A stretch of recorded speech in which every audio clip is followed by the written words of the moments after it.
Vamos a tratar hoy un par de ideas muy interesantes que tienen que ver con esta resolución, esta sentencia dictada por un juzgado de distrito, pero hay una serie de elementos respecto al tema del poliamor, pero hay una serie de elementos que sí me gustaría que por favor pudiésemos tocar para abrir tema, para abrir debate, ¿verdad? Entonces voy a hacer unas pequeñas referencias de carácter histórico, sobre todo también de carácter conceptual, para desambiguar de qué estamos hablando cuando hablamos evidentemente por una parte del poliamor, por otra parte de instituciones como la poligamia, la poliginia y la poliandria. Entonces, para efectos jurídicos vamos a poner dos casos.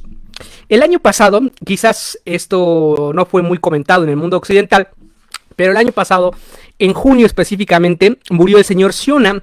El señor Siona era un líder de una comunidad religiosa en la India, de la comunidad religiosa Chanapaul. El señor Siona fue famoso por ser el jefe o la cabeza de la familia más grande del mundo, registrada por Récord Guinness, pues tuvo un total de 39 esposas, 94 hijos, 14 nueras, 33 nietos y un bisnieto. Su convicción moral y religiosa, es decir, del señor Siona, pues dio lugar a la construcción de una familia verdaderamente amplia, 181 miembros de su familia. Pero este no es, por así decirlo, el caso más exitoso de poligamia y de creación de redes familiares a lo largo de la historia. Investigaciones recientes de secuenciación genómica pueden dar cuenta de que el entonces emperador mongol Genghis Khan tuvo 6 esposas y aproximadamente 500 concubinas. De estas investigaciones de secuenciación genómica se estima que al menos más de 20 millones de personas en China y Mongolia continental son descendientes del emperador mongol. Aquí estaríamos hablando en sentido estricto de una poliginia, en donde se conjugan, vamos a decirlo así, relaciones o acuerdos de carácter legal y aquellos de carácter extralegal, entre matrimonios y concubinatos, ¿verdad? Ciertamente. Entonces, vamos a manera de ejemplo, conozco esto porque es necesario entender que la poligamia, la poliandria, la poliginia han estado presentes a lo largo de la historia de la humanidad y ciertamente no son conceptos que sean, vamos a decirlo así, no son conceptos unívocos a las ciencias sociales, también los comparten otras disciplinas, otras ciencias naturales, por ejemplo, la biología, la veterinaria, la zoología también estudian las concepciones de la poligamia, la poliandria, sobre todo el comportamiento sexual de las especies. No sé si ustedes tengan a bien o si gustan ustedes revisarlo, pero la mayor parte de las especies de los mamíferos tienen conductas poligámicas o poliándricas, ¿no? En contraste con otras especies de animales que tienen conductas de carácter monogámico. Pero vamos a ello, la poliandria, por ejemplo, se trata cuando un miembro de una especie, en este caso las hembras, tienen relaciones o tienen hijos con varios machos. Por ejemplo, destacados mamíferos que practican la poliandria, pues están los elefantes, las orcas, las abejas ciertamente, en contraste con las aves que la mayor parte, bueno, un gran número de especies y subespecies son monogámicas. Estamos hablando de los pingüinos, de los cisnes, de los loros ciertamente. Ahora, lo que voy a hacer también en estos momentos es comentar este contexto, pero sobre todo a la luz de los derechos humanos, ciertamente.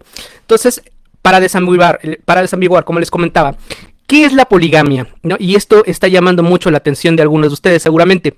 Pues es un modelo de creación familiar en la que básicamente, o por regla general, una persona, en este caso un hombre, puede contar con varias cónyuges mujeres, básicamente un hombre y varias mujeres, ¿no? Pues esa vendría siendo la figura de la poligamia, que tiene referencias de carácter cultural y religioso a lo largo de los 5 continentes del planeta. Como mencionaba, la poliandria, por su parte, es un modelo de creación familiar donde una mujer se encuentra casada simultáneamente con varios hombres y también puede tener raíces de carácter cultural, pero sobre todo la poliandria tiene características económicas.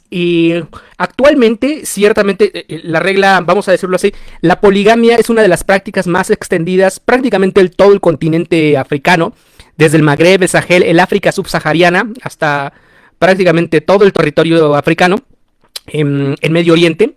Pero la poliandria está muy focalizada en algunas partes del mundo, por ejemplo, en la región autónoma del Tíbet, en el Nepal y también en algunos pueblos y comunidades tribales en lo que es el novísimo continente, en Oceanía, específicamente en la Polinesia francesa. Pero históricamente también la poliandria se ha documentado en varias culturas, en varias civilizaciones. Aún está presente también en ciertas comunidades y pueblos indígenas u originarios en todos los continentes. Y este es un tema sobre todo que ha sido abordado desde el punto de vista de la antropología, de la sociología, no ha sido abordado demasiado desde el punto de vista del ámbito del derecho, sobre todo el derecho clásico, tradicional, el civil, el familiar, pero sí por el derecho internacional de los derechos humanos. Los derechos humanistas están también precisamente por la característica interdisciplinaria de los derechos humanos, estamos un poquito más familiarizados con estos modelos de familia. A manera de ejemplo, también observarán ustedes en América, en este continente, sí hay ciertas figuras de poliandria, por ejemplo, en pueblos y comunidades. En Alaska, en algunos pueblos y comunidades, se practica la poliandria de carácter fraterna, incluso entre familiares, entre hermanos, ¿no? Una mujer casada con 2 o más de sus hermanos, sobre todo para efectos de supervivencia y de tenencia de propiedad de tierra y otros elementos, otros insumos de carácter económico. Y esto que pudiera sonar o a algunos de ustedes como quizás actos de carácter incestuoso, ciertamente tiene una raíz de carácter económico, hay una raíz de carácter histórico y sobre todo de supervivencia económico, es decir, el surgimiento de estas figuras, ¿no? Como patrones culturales y sociales, me refiero específicamente a la poligamia y a la poliandria, tienen orígenes de carácter social y económico, sobre todo de supervivencia, esto que lo han estudiado demasiado bien los antropólogos. Entonces, insisto, quiero llamar su atención porque este tipo de categorías o conceptos no son exclusivos de las ciencias sociales, sino que también se estudian en otro tipo de ciencias, las ciencias naturales, y bueno, se ha documentado este tipo de conductas en varias especies con las que compartimos el planeta. Ciertamente, bueno, estamos regidos por la razón, la recta razón, un conjunto de normas e instituciones jurídicas, pero las conductas de las personas, y específicamente, y citando a los clásicos, ¿no? A Yuval Harari, seguimos siendo sapiens y evidentemente seguimos formando parte del reino animal, y evidentemente ello implica que, bueno, normalmente ya en el mundo real, pues muchas veces las conductas de las personas no son ciertamente de carácter monogámico, ¿verdad? Entonces, para diferenciar la poligamia, tenemos a un hombre, una relación de carácter, vamos a decir, semivertical, que puede contraer nupcias o matrimonio con varias mujeres. En la poliandria tenemos la figura predominantemente vertical, en donde una mujer puede contraer nupcias o matrimonio con varios hombres. Para diferenciar y para desambiguar también de la figura de la bigamia, ¿verdad? Que tiene también, aquí la bigamia tiene un componente de carácter normativo bastante interesante, incluso sigue siendo considerada como un delito en nuestro orden jurídico nacional y en el orden jurídico continental. Básicamente estoy hablando de Hispanoamérica. Pero echando una revisión para preparar esta bonita charla con ustedes, pues observamos que en la bigamia el elemento normativo es muy interesante, porque ahí consiste en una conducta en donde una persona contrae segundas o terceras nupcias sin haber disuelto sus anteriores vínculos matrimoniales, ciertamente, y con independencia del sexo, el género o la identidad sexual de los contrayentes. Por ejemplo, vamos a citarlo aquí, el artículo 279 del Código Penal Federal aún prevé la figura de la bigamia como conducta típica, y quiero pensar que, bueno, también las referencias a la bigamia deben estar comprendidas en todos los códigos locales de las entidades federativas en el Estado mexicano.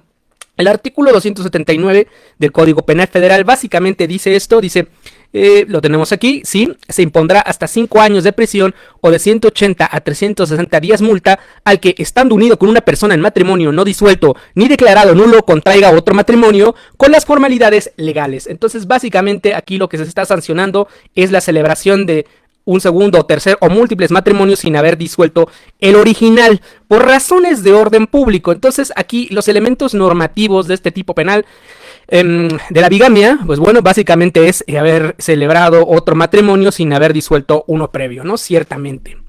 Ahora, el tema que nos convoca, si ya sabemos que poligamia es un hombre que ha contraído nupcias con varias mujeres, poliandria, una mujer que ha contraído nupcias con varios hombres, ya sea de hecho o de derecho, mientras que la bigamia se trata de la celebración de diversos actos de matrimonio, de diversos acuerdos matrimoniales sin haber disuelto uno previo. ¿De qué estamos hablando cuando nos referimos al poliamor? Esta conducta o esta serie de conductas, incluso para los efectos del juicio de amparo que estudió el juzgado de distrito, el juzgado de distrito lo abordó desde un punto de vista como si se tratara de una preferencia sexual, pero esta es una, vamos a decir, una conducta, una serie de actos complejos que pudiéramos considerar que son de carácter prejurídico. ¿Por qué decimos esto? Porque en estos momentos, al menos en el Estado mexicano y en varias partes del planeta, en el mundo occidental, no tiene una auténtica regulación jurídica. El concepto de poliamor es un concepto diferente al que hemos comentado, al de poligamia, al de poliandria y al de bigamia, o de poliginia, ¿no? Básicamente, insisto, no tiene regulación jurídica en estos momentos, es una realidad social, efectivamente, es un fenómeno perjurídico. Podríamos considerarlo como la práctica o el deseo de establecer relaciones amorosas o sexuales con más de un compañero o compañera, con el consentimiento de todas las partes involucradas. Y aquí vamos a empezar a hilar fino. A diferencia de la poligamia o la poliandria, la noción en las relaciones poliamorosas o en un acuerdo poliamoroso es de carácter neutro y no depende del sexo, el género o la orientación sexual de los integrantes. No hay, vamos a decirlo así, a diferencia de la poligamia o de la poliandria, no hay una persona rectora en la relación y no hay una verticalidad, sino supuestamente o aparentemente hay una horizontalidad. Pues incluso podría configurarse, es decir, un acuerdo o una relación o una multirelación poliamorosa podría configurarse pues con personas que comparten distintas orientaciones sexuales o preferencias sexuales o identidades sexuales. Estamos pensando evidentemente en las personas pansexuales. Aquí lo interesante es la serie de elementos que la componen, porque en las relaciones poliamorosas se trata de un conjunto de personas, ¿no? Y ahora bien, así como se ha estudiado el matrimonio a lo largo de los siglos, los clásicos que han visto esto y aquellos que sean abogados recordarán seguramente sus clases de derecho civil y derecho familiar, el matrimonio como un contrato, como un acto jurídico solemne, ¿no? Como una institución. Aquí los elementos distintivos en las asociaciones o relaciones poliamorosas podemos encontrar algunos para irlos diferenciando de otras figuras o instituciones socioculturales que hemos comentado, insisto, la poligamia o la poliandria. En principio, el elemento cuantitativo, es decir, en las relaciones poliamorosas hay un acuerdo entre dos o más personas. La finalidad, pues al igual que sucede actualmente con las interpretaciones que se han dado sobre otras figuras como el matrimonio y el concubinato, pues básicamente es establecer relaciones amorosas o sexuales. No es necesaria la procreación, no es la finalidad principal, ¿no? Y hay quien ha cuestionado si verdaderamente en las relaciones poliamorosas hay una finalidad de asistencia o ayuda mutua entre todas las partes que integran esta asociación. De momento podríamos decir que la finalidad primigenia, pues bueno, básicamente consiste en establecer relaciones amorosas o afectivas entre todas las partes que están involucradas. El consentimiento, que evidentemente es un elemento indispensable, ¿no?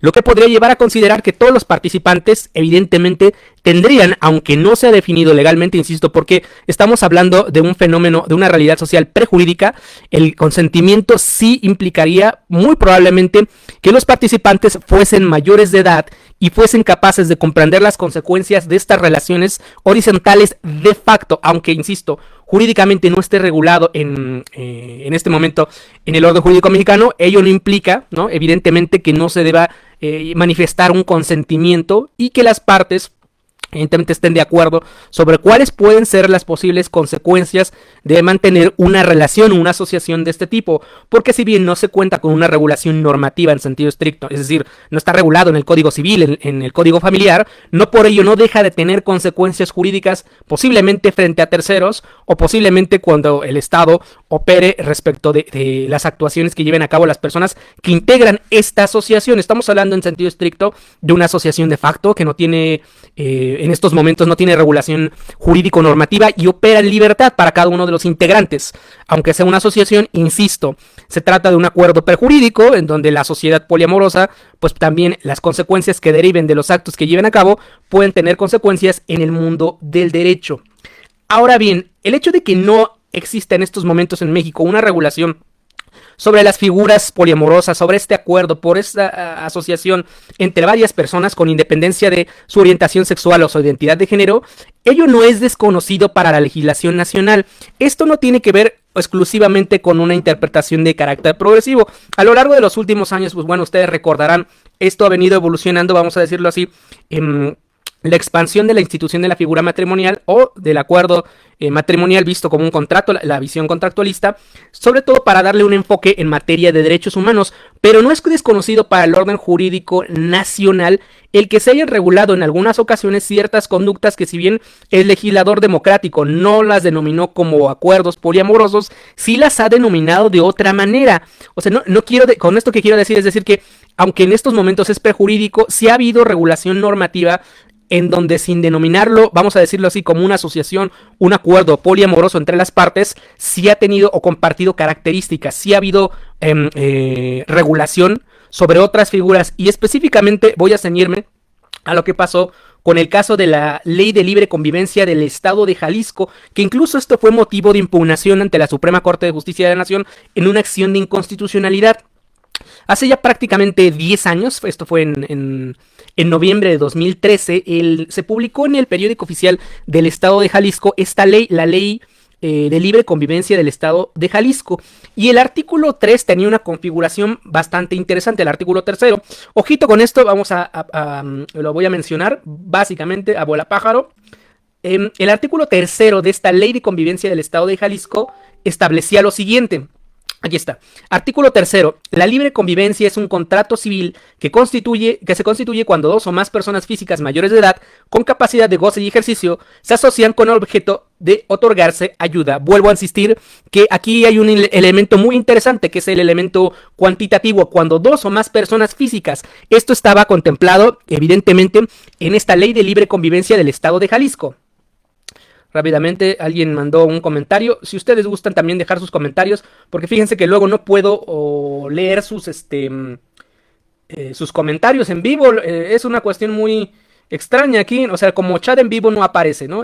A manera de paréntesis. Pero sí comentarles que, bueno, normalmente cuando ya estamos concluyendo, pues sí puedo ya ver. En estos momentos, si ustedes están comentando alguna cuestión, alguna noción, no puedo leer sus comentarios, ¿no? No es la primera vez que Facebook me hace esto, pero bueno, vamos con ello. Entonces, insisto, en la Ley de Libre Convivencia del Estado de Jalisco, sí, el artículo 3 reconocía vamos a decir, una configuración preliminar en el artículo 3, insisto, libre convivencia es un contrato civil, ojo con esto, adoptó la figura contractualista, que se constituye cuando dos o más personas físicas, dos o más, ¿no?, mayores de edad con capacidad de goce y ejercicio, se asocian con el objeto de otorgarse ayuda mutua. Evidentemente hay una finalidad, evidentemente hay un acuerdo, evidentemente hay un consentimiento, pero lo importante, lo destacado de esta figura de libre convivencia en el entonces, en el Estado de Jalisco, consistió en que el elemento cuantitativo se ampliaba, a diferencia de otras instituciones como el matrimonio o el concubinato. Pero insistimos, ¿qué sucedió con esto?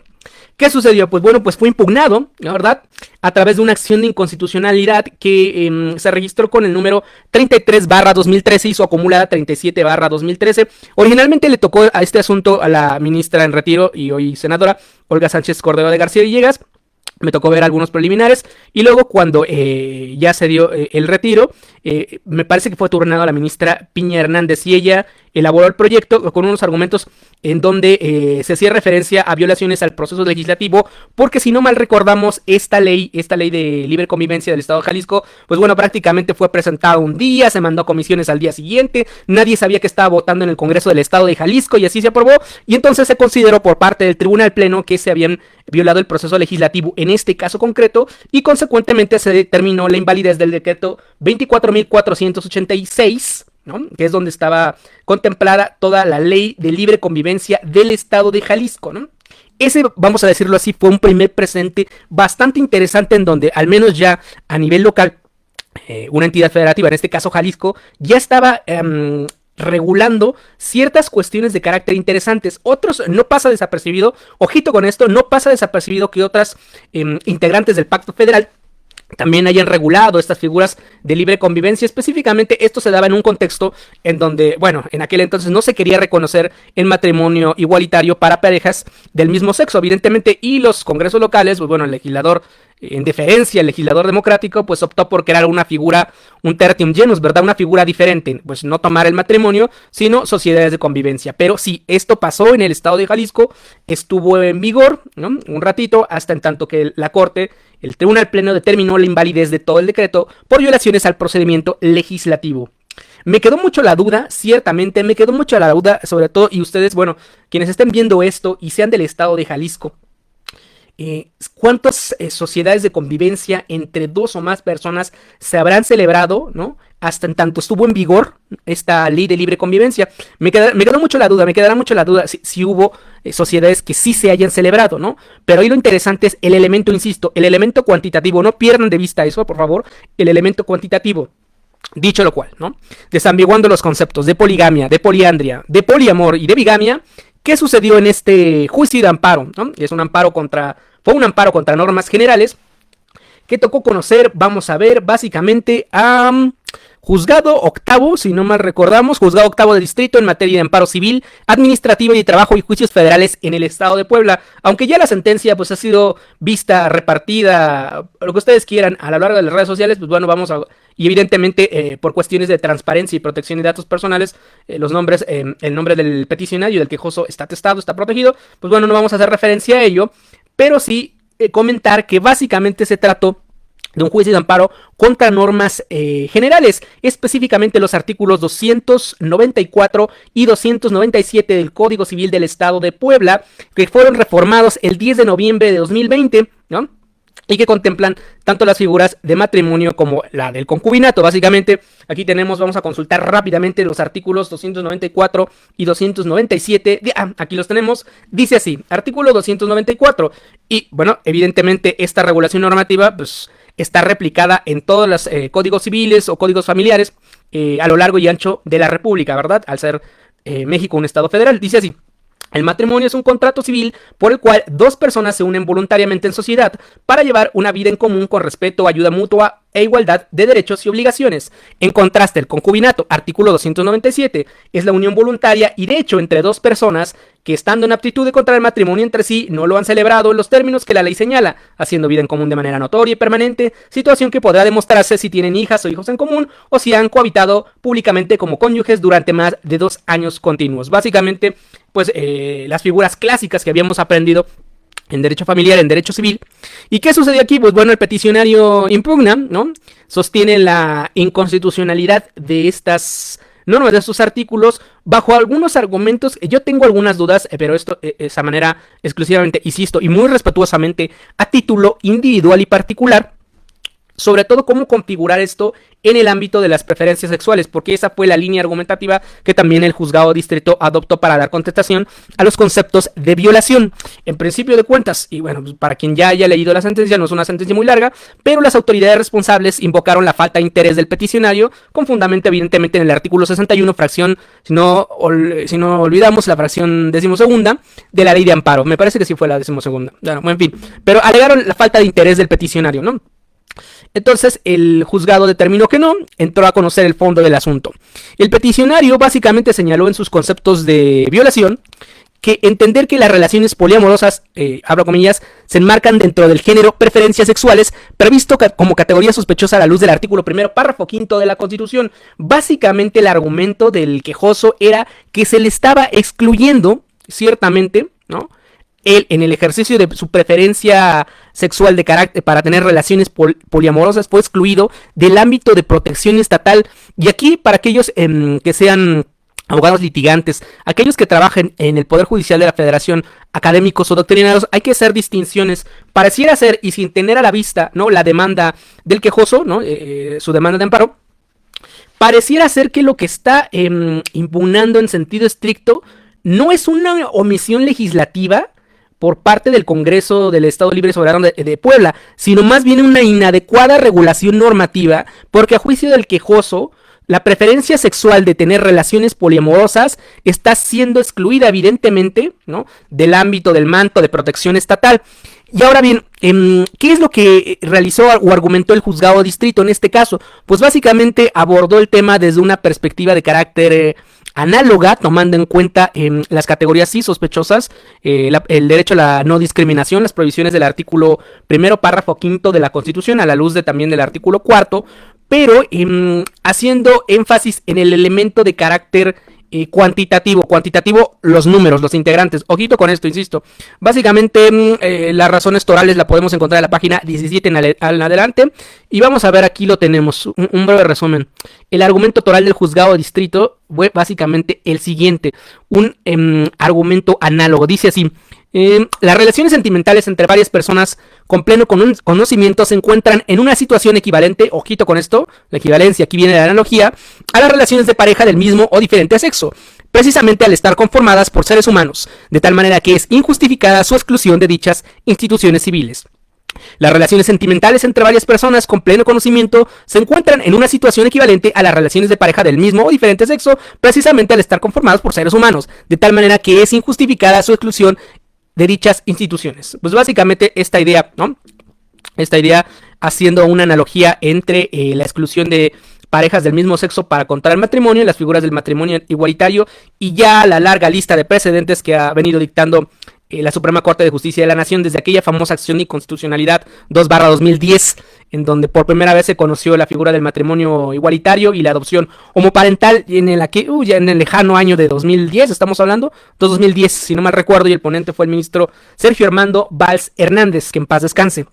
Entonces, básicamente los argumentos del juzgado de distrito fueron estos, y era una exclusión por parte de las autoridades del Estado de Puebla, específicamente en el órgano legislativo, ¿no? Porque no se estaban contemplando también las preferencias sexuales del quejoso consistente en las relaciones poliamorosas, ¿no? De eso se hizo depender el argumento de inconstitucionalidad. Ahora bien, en la parte de efectos de esta sentencia de amparo son unas 25 cuartillas, insisto, ya es prácticamente del dominio público, ya todo el mundo la leyó, ya todo el mundo la compartió y ya todo el mundo la criticó ciertamente. Y aquí, insistir muy respetuosamente, me parece que podría haberse abordado con un poquito más de carnita, sobre todo por algunas cuestiones que voy a comentar a continuación. En el apartado de efectos de la sentencia, básicamente se dijo que no se tendrán en cuenta la aplicación en la esfera jurídica del quejoso las normas determinadas como inconstitucionales. Aquí y quiero llamar la atención que, bueno, quizás debió precisarse de mejor manera. Esto es una crítica nada más, básicamente de carácter constructivo, insisto, muy respetuosamente y a título particular. Quizás debió precisarse mejor el efecto de la concesión del amparo, porque me parece que pudo haberse abordado mejor si se hubiera analizado a la luz de ciertas porciones normativas. Cuando uno lee la sentencia de este juzgado de distrito, pareciera ser incluso que se está haciendo una especie de control abstracto, sobre todo por la legitimación, interés legítimo, ¿no? Entonces pareciera que se está haciendo una especie de control abstracto, y entonces quizás la invalidez de ciertas porciones normativas hubieran dado un poco de mayor claridad, ¿no? ¿Por qué digo esto? Por ejemplo, a mi juicio, desde mi punto de vista, el juez de distrito debió declarar inválido solo el elemento cuantitativo en una sola palabra en los artículos 294 y 297 para ser leídos de la siguiente manera. Es decir, artículo 294, el matrimonio es un contrato civil por el cual personas se unen voluntariamente. Aquí estamos eliminando, declarando inválido, es decir, expulsando del orden jurídico nacional la palabra dos, que es efectivamente el elemento cuantitativo. De igual manera, en el artículo 297, el concubinato es la unión voluntaria y de hecho entre personas. También, muy similar, aquí lo que estamos declarando inválido es el elemento cuantitativo. Ojito con eso, y esa es una observación que quizás hubiera dado mayor claridad, sobre todo para entender que lo que estaba buscando la pretensión del quejoso era la inclusión dentro del ordenamiento jurídico para llevar a cabo este acto solemne, este acto de carácter contractual, esta institución de matrimonio con dos o más personas. Pero eso es desde mi muy humilde punto de vista, como quizás debió precisarse mejor los efectos de la concesión de la protección de la justicia federal. Bueno, eso pasó.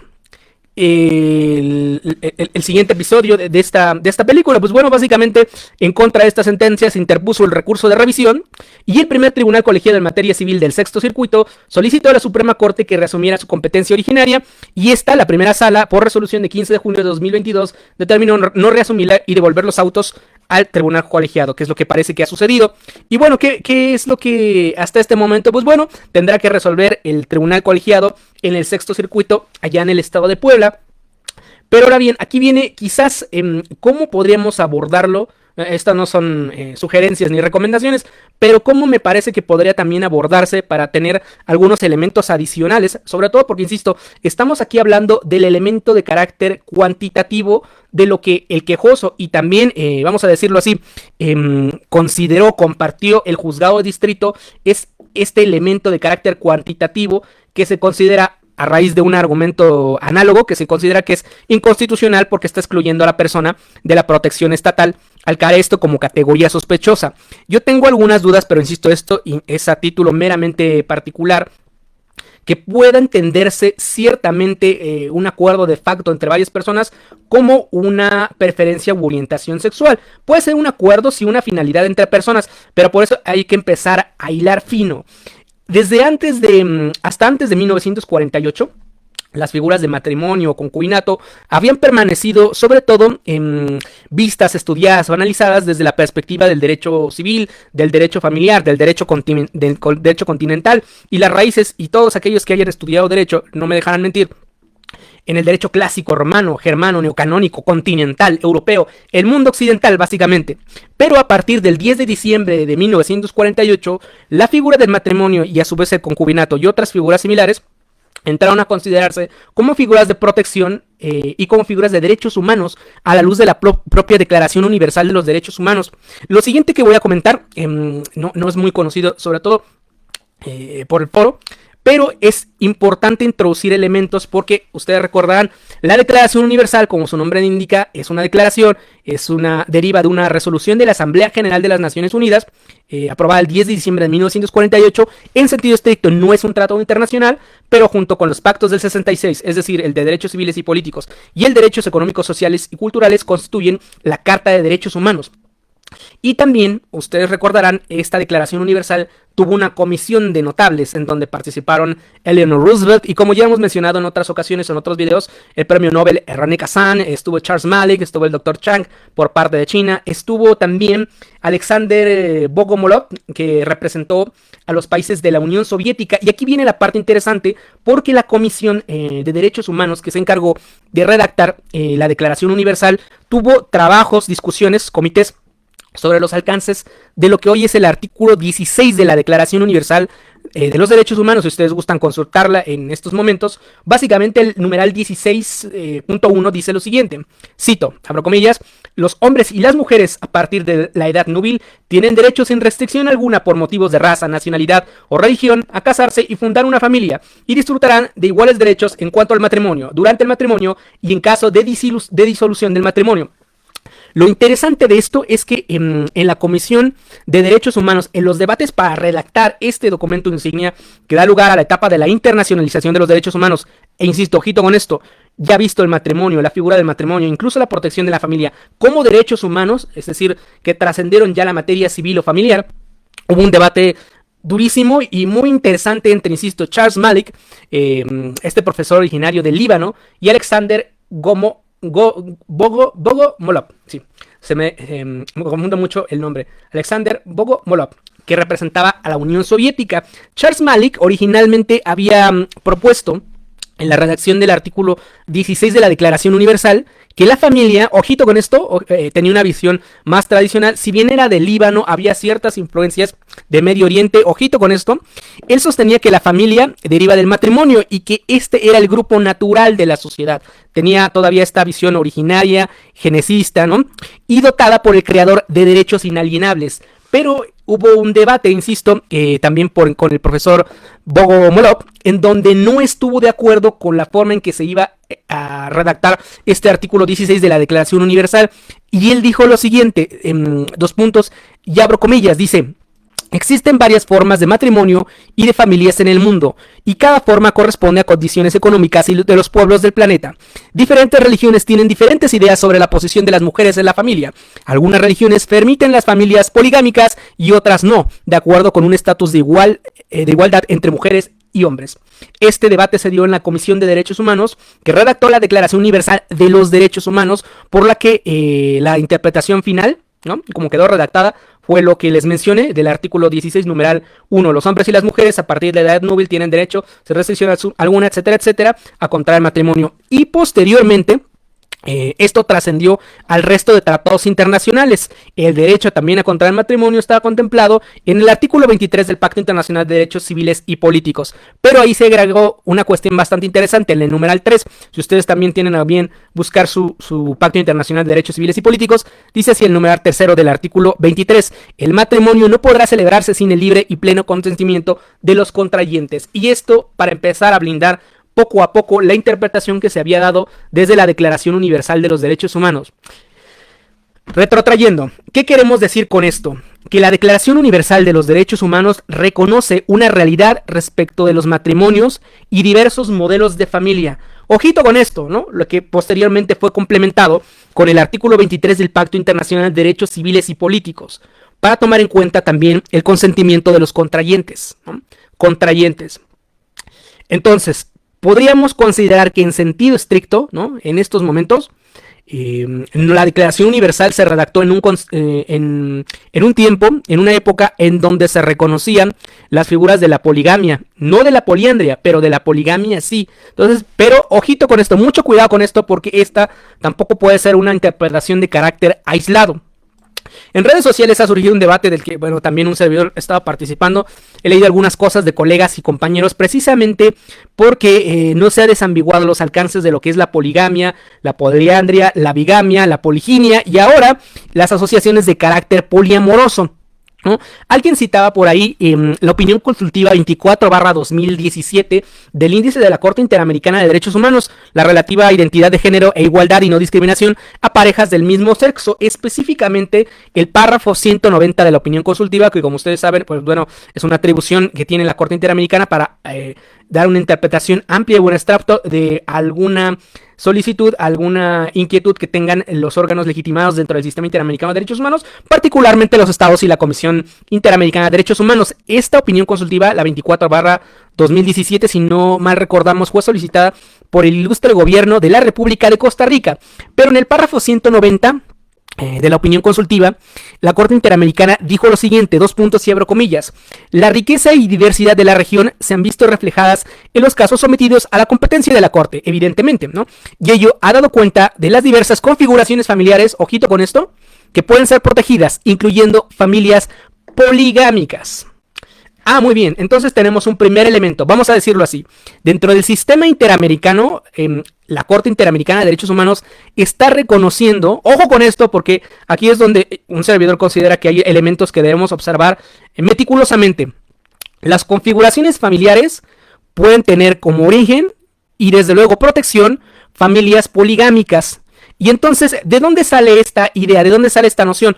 Porque, insisto, muy respetuosamente he observado que se empiezan a sacar de contexto algunas nociones. Se sacó del caso Alabuetoe contra Surinam, y este es un caso que falló la Corte Interamericana en los años 90, relativo a ejecuciones extrajudiciales de los Maroons, el pueblo cimarrón en el Surinam, básicamente los pueblos afrodescendientes en Surinam, pero específicamente en el tema de reparaciones, ojo, no el de fondo. En aquella época la Corte Interamericana segmentaba sus fallos en excepciones preliminares, fondo y luego reparaciones y costas, pero en el caso Alabuetoe contra Surinam, ahí en el apartado de reparaciones se hacía referencia a las familias, evidentemente sí, que tenían un origen de carácter poligámico y específicamente a los afrodescendientes, los cimarrones o los maroons, que la estructura familiar de esas comunidades afrodescendientes reconocen incluso una verticalidad de carácter matriarcal. Ojito con esto, ¿no?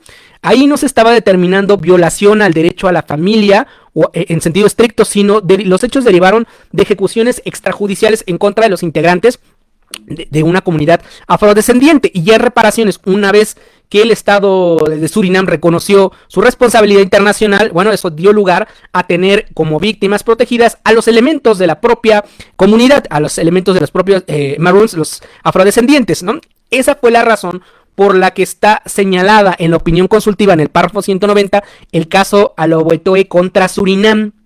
Entonces, algunos compañeros también han dicho, bueno, la Corte Interamericana protege, ¿no? Evidentemente la poligamia no, eso técnicamente no es correcto, mucho cuidado con esto, ¿no? Porque luego viene la otra parte, básicamente, ¿no?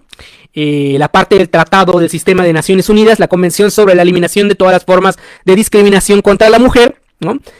Ahí también el comité, ¿no? El comité CEDAW ha establecido una serie de recomendaciones generales en donde ha interpretado, ahí sí, ¿no?, la figura de la poligamia como institución, que es una institución que está, pues sí, prácticamente muy propagada a lo largo y ancho de al menos 2 continentes, particularmente el continente africano, el Medio Oriente y algunos países en Asia, insisto, específicamente la India, todo el Medio Oriente y prácticamente todo el continente africano, desde el Magreb hasta el Sahel y toda el África subsahariana. Prácticamente está reconocida la figura de la poligamia. ¿Y qué ha dicho el Comité CEDAW en diversas recomendaciones generales? 2 puntos y abro comillas. La poligamia va en contra de la dignidad de las mujeres y las niñas y vulnera sus derechos humanos y libertades, incluidas la igualdad y la protección en el seno de la familia. Muy bien.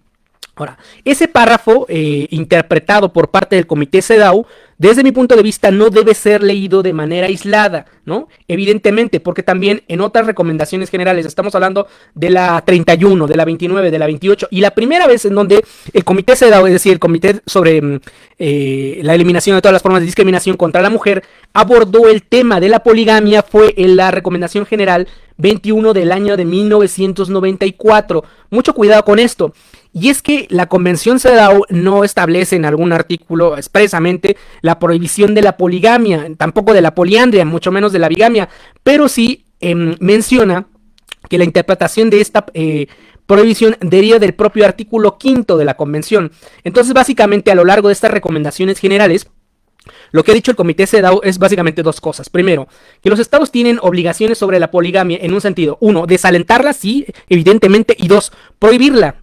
Pero el punto importante es, insisto, de qué artículo de la Convención CEDAW se puede desprender la prohibición de la poligamia y no de la poliandria, de la poliginia. Es decir, expresamente no está previsto en la Convención sobre la eliminación de todas las formas de discriminación contra la mujer, pero sí ha sido interpretado. Mucho ojito con esto. ¿Y qué es lo que establece el artículo 5 de la Convención CEDAW? Bueno, pues dos puntos y abro comillas. Artículo 5. Los estados parte tomarán todas las medidas apropiadas para, inciso A, modificar los patrones socioculturales de conducta de hombres y mujeres con miras a alcanzar la eliminación de los prejuicios y las prácticas consuetudinarias y de cualquier otra índole que estén basados en la idea de la inferioridad o superioridad de cualquiera de los sexos o en funciones estereotipadas de hombres y mujeres.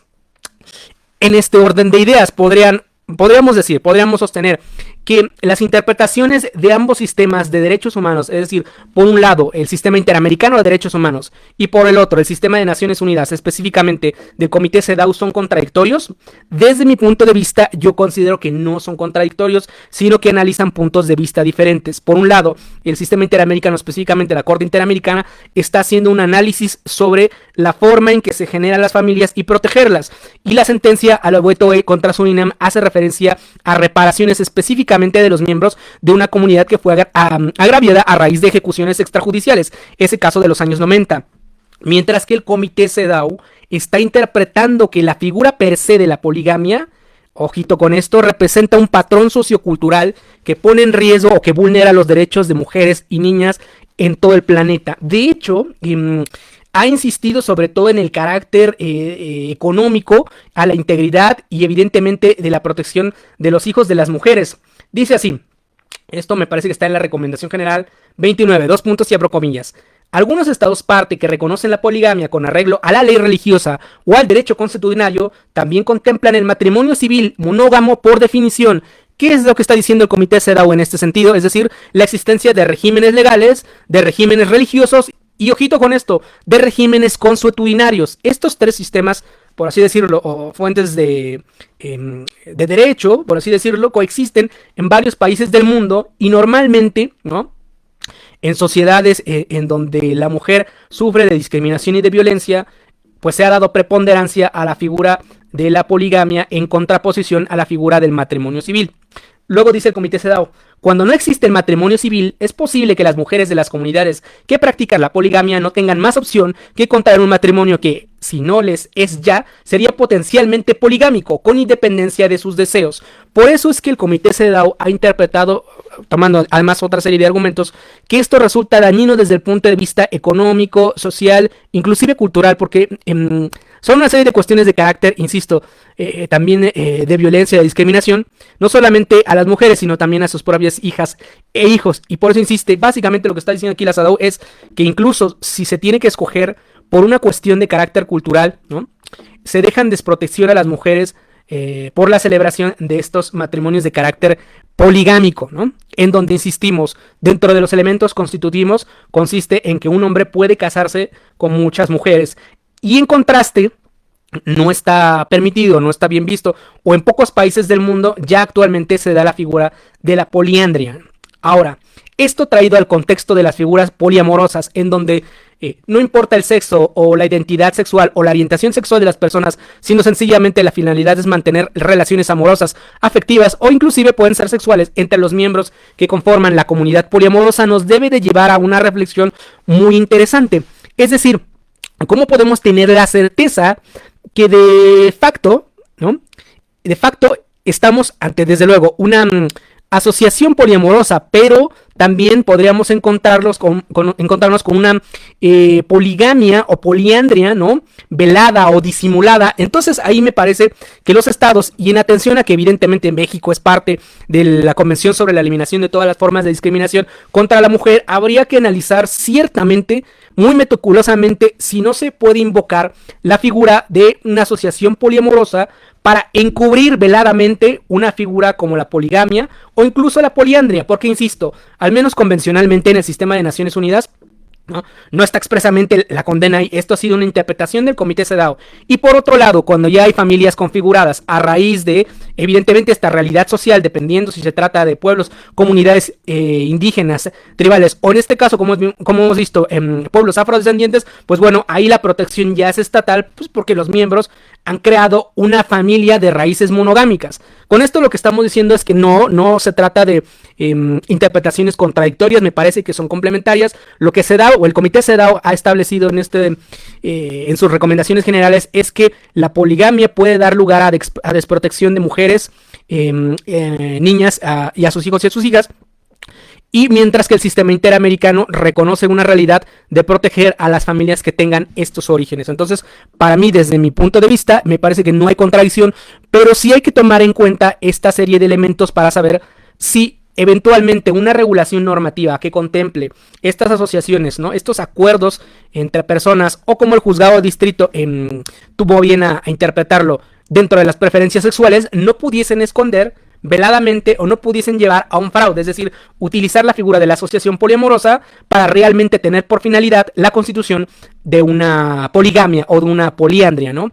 En ese caso, eventualmente, pues habría que analizarlo, cómo se llevaría a cabo la impugnación, porque formalmente alguien podría decir, estoy celebrando un acuerdo poliamoroso entre las partes, sí, pero sustantivamente estamos observando que esa relación se trata de una poligamia. Entonces, mucho cuidado, mucho ojito con esto. Esto requiere mucho análisis, sobre todo mucha perspectiva de derechos humanos sobre los alcances y consecuencias, porque insisto, en las figuras poliamorosas, pues aquí no estamos hablando ya ni del sexo de los integrantes, ni de su orientación sexual, y mucho menos ni su identidad sexual.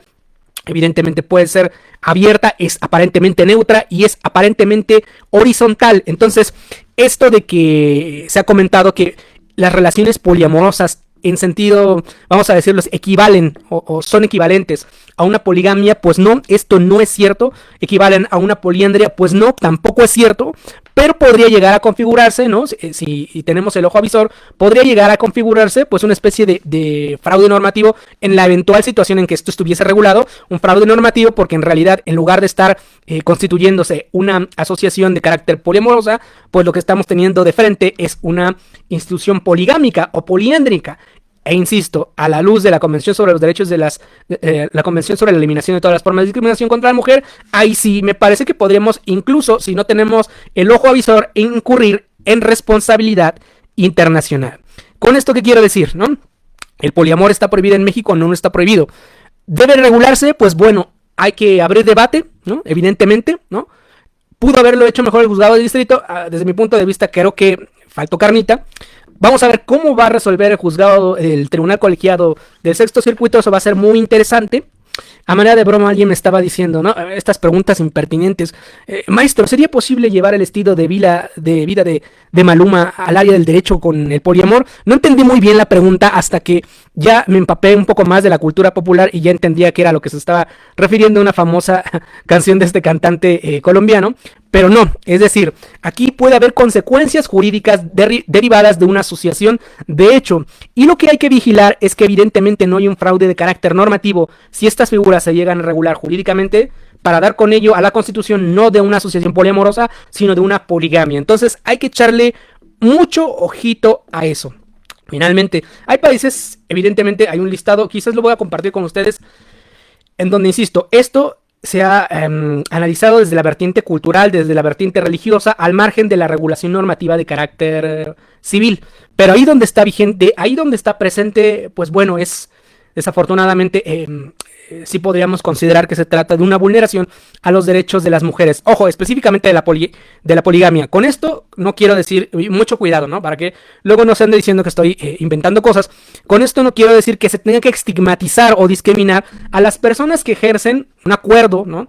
Entre partes, evidentemente, donde hay consentimiento, donde todas las personas queremos pensar que son mayores de edad y son conscientes del alcance de las consecuencias de sus decisiones, y evidentemente se trata de una horizontalidad. Alguien también dice, bueno, esto también es un estilo de vida, y con independencia de que sea reconocido, ¿no?, por el orden jurídico, ¿no?, evidentemente esto va a seguir existiendo porque, insisto, desde el punto de vista biológico, desde el punto de vista de otro tipo de ciencias, las naturales específicamente, la ciencia pues ha determinado que, bueno, las conductas de ciertas especies, mamíferos específicamente, e incluidas las del sapiens, pues bueno, muchas veces pues no se corresponden, ¿no?, con previsiones normativas, sea o no sea que esto esté regulado o reconocido en el mundo del derecho, pues va a existir.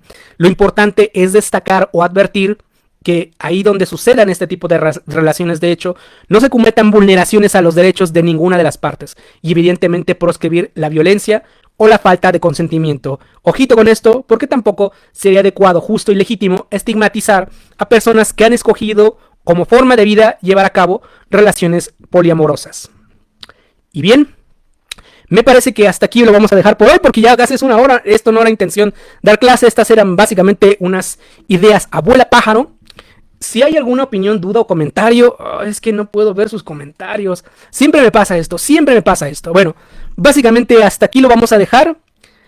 Si hay alguna duda, comentario, sugerencia, bueno, voy a compartir algunos elementos, algunas referencias, también lo que ha dicho la relatora sobre violencia contra las mujeres en el ámbito del Consejo de Derechos Humanos de Naciones Unidas. También vamos a dejar una resolución por ahí, un paper buenísimo que encontré sobre las relaciones poliándricas en distintas culturas a lo largo del mundo, se los voy a compartir también. Y bueno, dicho lo cual, espero que estas breves pinceladas hayan sido de su interés, ¿no? Queda a sus órdenes, y como siempre decimos, porque esto va para el canal, que tengan excelente noche, cuídense mucho, ¿no? Cuídense, la pandemia está todo lo que da. Libertad para todos, chicos. Bye.